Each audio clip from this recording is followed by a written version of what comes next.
I'm Sharyl Attkisson in Cuba. I'm Sharyl Attkisson along the Mexican border. I'm Sharyl Attkisson at Mar-a-Lago in Florida. This week, we wrap up Season 9 of Full Measure with highlights of some of your favorite stories and ours. Yeah, Andy Sink, 55, had acute COVID that required hospitalization. Many blood clots in my lungs. We've covered the country hearing stories of the lingering impact of COVID and the COVID vaccines. Did you think right away that this was probably a vaccine reaction? 100%. There was nothing wrong with her prior to that. And the doctors looking for answers. You've got to kind of open your eyes, open your ears, and try to figure out what the heck's going on. You have to deport. How? You have to have a mass deportation program. And we heard some key voices and key issues on the campaign trail.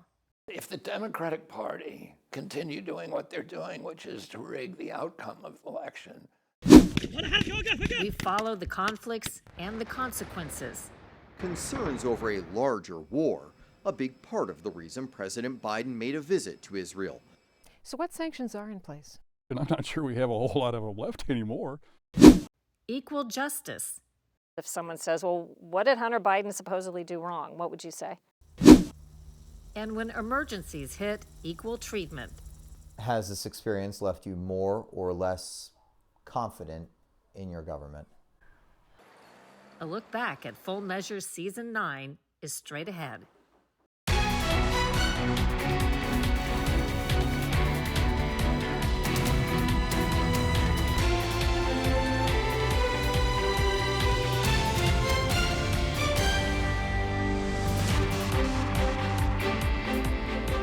Welcome to Full Measure. I'm Sharyl Attkisson, and this is our special year-end edition, bringing together, as we do every season, our Full Measure correspondents for a look back at some of our favorite reports and yours too. First, in this, our 9th year on the air, we continue to devote a lot of time to what's shaping up to be one of the most impactful stories of our time, post-COVID concerns affecting millions. One way we know how important this line of reporting is how many people found our stories after they aired on television. Millions of people around the world found our replays online. Our special hour-long town hall and segments with Dr. Jordan Vaughn and Dr. Pierre Corey informed millions about illnesses impacting an incredible number of Americans long after COVID, even if they had COVID without any symptoms, or after the COVID vaccines. And crucially, independent doctors are diagnosing and figuring out how to treat these mysterious illnesses in patients that couldn't find help elsewhere. Yeah, Andy Sink, 55, had acute COVID that required hospitalization. Many blood clots in my lungs. They report a wide range of debilitating after effects from COVID, COVID vaccines, or both. Some became sick right away. Others were hit hard a year or even 2 years later. It's almost like there's two worlds. There's before COVID and after COVID. And a lot of doctors are still living in the before COVID world where everything's in the textbook. Vaughn thinks he's figured out why people who've had both COVID and COVID vaccines often seem to get the sickest. So we are designed all to make fibrin. Fibrin's one of the first kind of response mechanisms. Forms a clot if you're injured or yeah, something? it's like trauma, infection, all those kind of things. You're going to make fibrin as a response to that. But the fibrin you usually make is, again, like spaghetti that just came out of the colander. But the fibrin that you make in response to the spike protein that's associated with COVID and the vaccine is kind of like burnt spaghetti with cheese in it that you have to get a Brillo pad and get it off the bottom of a casserole dish with. And in that sense, that's why it's so unique. It's resistant to being broken down. Meantime, another of our reports is still getting widely circulated and drawing attention and outrage. It's the story of Maddie, who may be the COVID vaccine's first child victim since she was injured while in the original Pfizer study. Her family says everyone involved in the study, as well as the government, seemed to want to bury Maddie's case rather than learn from it and warn others. In summer of 2020, Stephanie DeGarry and her family learned an important clinical trial was about to be launched at nearby Cincinnati Children's Hospital. It would test Pfizer's experimental COVID-19 vaccine on 12 to 15-year-olds to see if it was safe and effective. The DeGarrys, firmly pro-vaccine, didn't hesitate to let their children take part. Among 3 siblings, 12-year-old Maddie alone was chosen to get 2 doses of Pfizer's vaccine rather than a harmless placebo. It proved a fateful and debilitating roll of the dice. Her second dose was January 20th of 2021. And that was my son's 16th birthday, literally the day. I have a picture of the three of them on that day. That night, in the middle of the night, that's when it all started. So it was maybe, let's just say 12 hours after her second dose. Did you think right away that this was probably a vaccine reaction? 100%. There was nothing wrong with her prior to that. Before long, Maddie lost feeling in her legs. Here she's scooting on the floor and using her hands to lift her legs. It's been over 3 years since Maddie's nightmare began. The financial strain of all her treatments has depleted the family's income. But some positive news from her mom. Maddie can swallow now, even though the food still makes her sick. She can feel down to the bottom of her shins, and her upper body strength and eyesight are improving. She remains positive and can't wait to walk again. In a related story, we also decided to try to unravel a long-standing COVID mystery. We looked into reports of giant, weird clots of some type showing up in cadavers around the world in the post-COVID and post-vaccine time period. You were apparently as fascinated as we were by what we learned. Richard Hirschman is an embalmer who's been investigating disturbing evidence left by the dead. Mysterious clots appearing in cadavers around the world. Well, the very first photograph I took was in September of 2021. What does that first photograph show? That first photograph shows a very, very large white fibrous looking clot that was literally about the length of the individual's leg itself. Clots are one of the things we run into sometimes in embalming. We're used to that, but these clots are totally different. Hirschman wasn't alone in his observations. He began connecting with embalmers and funeral directors in Canada, the UK, and New Zealand who were reporting the same disturbing phenomenon. Can you estimate about how many other embalmers or people in the same line of work you've personally had contact with who've described something similar? Everyone that I've had personal contact with are seeing them. As far as we know, no official government body is looking into the phenomenon. Next up, Scott Thuman and Lisa Fletcher are here with a look at some of their biggest stories of Full Measure Season 9. As our roundtable episode continues, we'll talk domestic politics and foreign conflicts.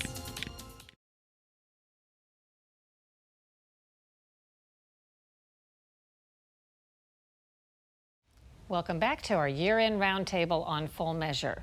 Obviously, presidential politics factored into our coverage this season, and when the field was very crowded, we heard from a number of the candidates.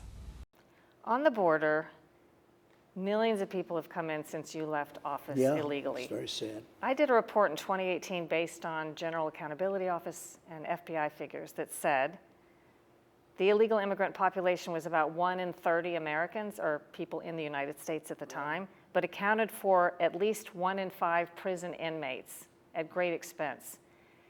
I understand moving forward you would plan to reinstall some of the border controls that you had if you were elected again. All of them. But how do we deal with, or do we deal with, the millions that have come in since? Do we just let that go, or is there a practical way to deal with it? No country can sustain what we're sustaining right now. No country is rich enough. So how do you deal with those, or do you deal with those You have to who get are them already out. here? You have to deport. How? You have to deport. You How know do who did it? identify? You know who Do you did have it? a mass program to You identify have a them? you have to have a mass deportation program. A Rasmussen Reports poll just found that 1 in 3 Democrats say they might vote for you if you were to leave the Democrat Party and run as a third-party candidate. What thoughts do you have about that? If the Democratic Party does not allow me to actually have a fair election, in other words, if they continue doing what they're doing, which is to rig the outcome of the election, then I would look at all options. By the way, we've been asking Joe Biden for an interview since 2019, and we will keep asking. Scott Thuman, Lisa Fletcher here now. We had another fantastic year of great contributions from both of you, so thank you very much again for that. When we started Full Measure this season, we didn't know, obviously, that there was going to be this big story in Israel, but right on the start when that happened, Scott Thuman helped us figure out how to cover this story in a very clear and accurate and fair way. Well, in the days and weeks after October 7th, the growing concern was, and it still is, an expanding war across the world. And Lebanon was a key part of that worry. We were familiar with that because we had covered that very threat just 2 years prior. Since Hamas's devastating surprise attack on Israel October 7th, this northern border area has become much more dangerous. Israeli army patrols run from house to house. Civilians have been evacuated. Lieutenant Colonel Peter Lerner is a spokesman for the Israeli Defense Forces. We understand, or what we understand at this time, is that Hezbollah is actually operating in order to increase and expand and perhaps even broaden the scope under the direction of Iran, and that is a cause of concern. Concerns over a larger war, a big part of the reason President Biden made a visit to Israel, showing support but also reminding Iran that America is watching. And that concern expanded to another Iran-backed terrorist group, the Houthis, who, as you know, started attacking shipping lanes in the Red Sea. And so sadly, the very first thing we talked about might happen with the expansion of the war and the violence, in fact, did. And Lisa also brought us some interesting angles on the Iranian connection to the Israel story. Right. Well, there have been sanctions against Iran since the 1970s and the Carter administration, but we wanted to see what was in place today. We had some nice sanctions that actually worked with the Trump administration with regards to the oil that they could sell. And it was hurting Iran from the standpoint that they made it very difficult for them to sell oil, and as a result, their economy was drying up. Republican Blaine Luetkemeyer heads a House committee that oversees U.S. sanctions or punishment against Iran. The Biden administration comes in, takes those sanctions off, and suddenly now in the last 3 years, they've actually raised about $80 billion from oil sales that are now, as you say, funding the 3 different terrorist groups. So what sanctions are in place? And I'm not sure we have a whole lot of them left anymore. And Luetkemeyer says Iran may be backing 25 to 30 terror sleeper cells in the U.S. right now. He says they're probably brewing something similar to 9/11. Now, he says the only antidote to this is strong economic and strong border policies. That is the only thing that they understand. What a mess. Yeah. All right, guys, when we come back, 2 of our investigations into high-profile scandals.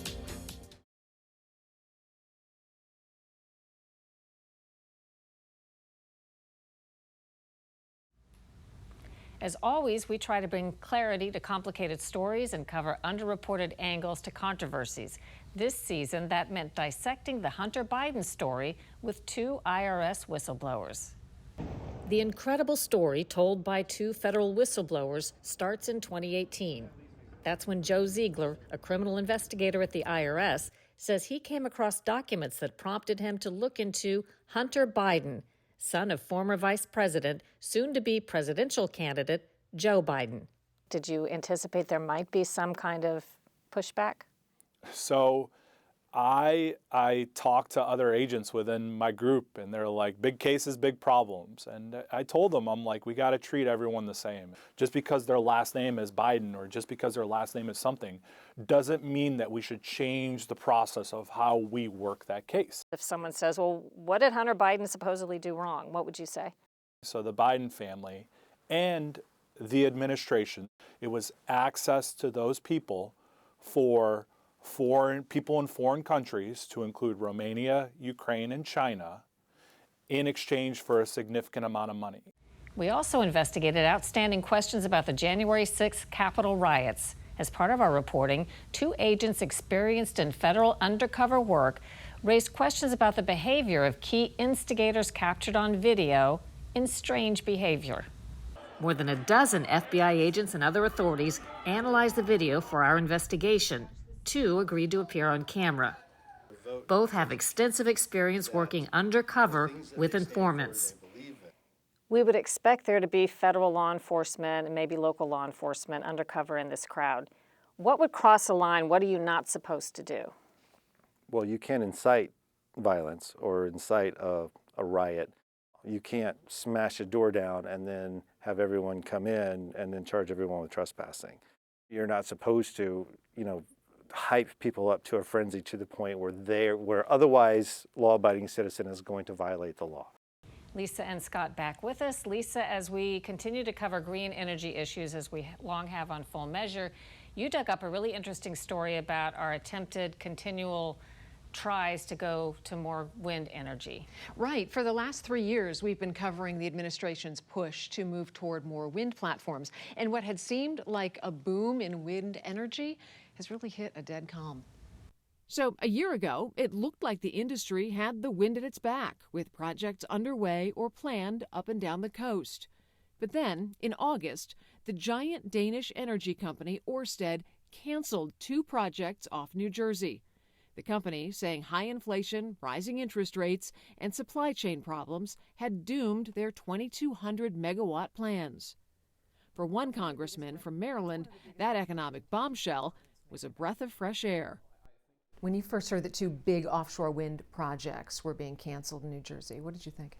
Well, I thought finally people had seen the light, that people rising up and raising the objections to this really costly, just uncalled for way to produce energy. Finally, people are paying attention, and these companies, I think, realize that these roads are long and hard.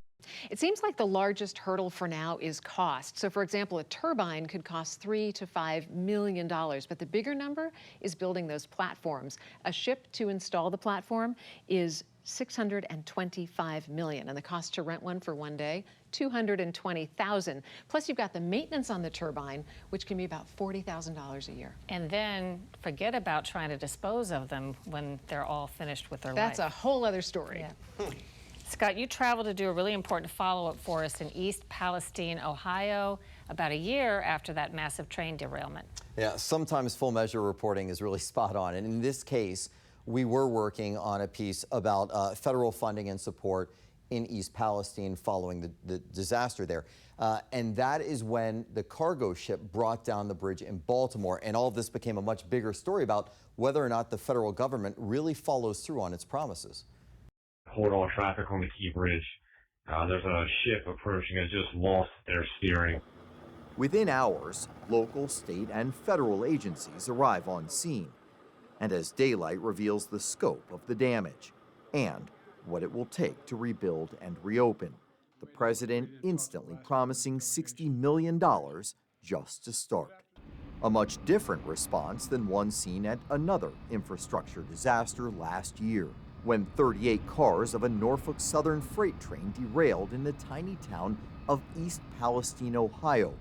11 tank cars ignited, 2,000 residents were evacuated.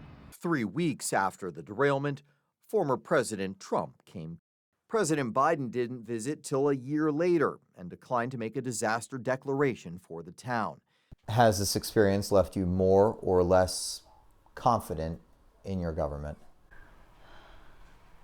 Probably a little bit less. I mean, I feel bad saying that. President Biden almost immediately promised to pay the full cost of repairing the bridge and so on, but did he do anything like that in East Palestine? No, he hasn't, and so far it's unclear how much money the taxpayers are on the hook for with this one in particular. We do know, as far as money being spent, the majority of it has been by the rail company Norfolk Southern, somewhere around just over $1 billion. Thanks. Don't go away. We're all back in a moment with a few highlights from our travels that haven't been seen on TV before.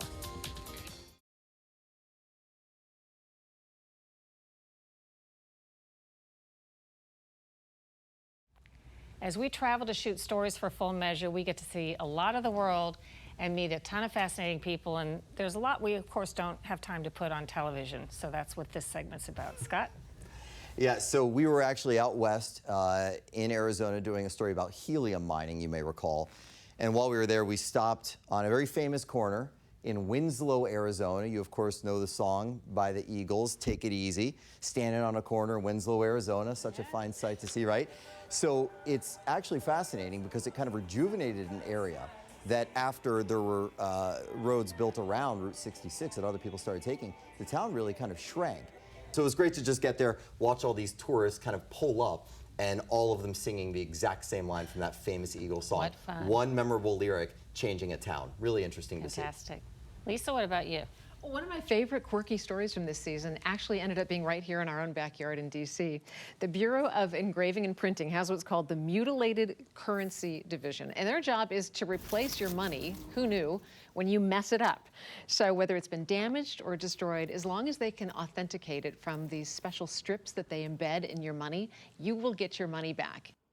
We even saw them putting together currency that had gone in one end of a cow or a dog and come out the other. So there was no limit and no level of grossness that these investigators would not endure to get folks their money back. It was kind of amazing. It is. It really is. Government doing some good. There you go. Maybe. There you go. We'll look into that. Hey, take more it deeply. easy.